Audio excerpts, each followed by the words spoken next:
birgina ehson do'stlar mana shu bolani hayotini saqlab qolishi mumkin. Bugun siz ko'rayotgan mana shu bola, ko'ryapsizlar, o'simta bilan kurashyapti.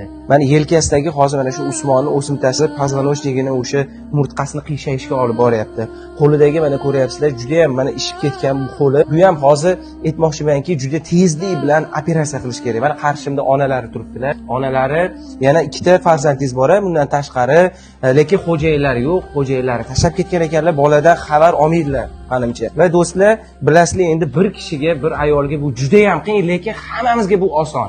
Chunki necha million odam ko'ryapti, arzimagan o'sha 1000 so'mdan deysizlarmi, 10 000 so'mdan deysizlarmi, agar sizlar ehson qilsanglar, do'stlar, hammamizni Alloh ehson qiluvchilardan qilsa avvalo. Turkiya va Hindiston hozircha aniq bir qarorni ayta olmayapti, sababi qo'lida biroz murakkabligi bor dedi. Chunki bu limfodioma, ya'ni o'simta 500 dan ortiq qo'lida tarqab ketgan. Muskullarning orasida, tomirlarning orasida, shu sababli yelkadagisi uncha qiyin emas deyapti, lekin qo'lidagisi biroz qiyinroq. Menimcha hammamizda bir tanishimiz bor, mablag'i bor odam, o'shalarga jo'natib qo'yinglar. Do'stlar, Alloh hammamizni ehson qiluvchilardan qilsin. Bolamiz iloyim sog'aysin.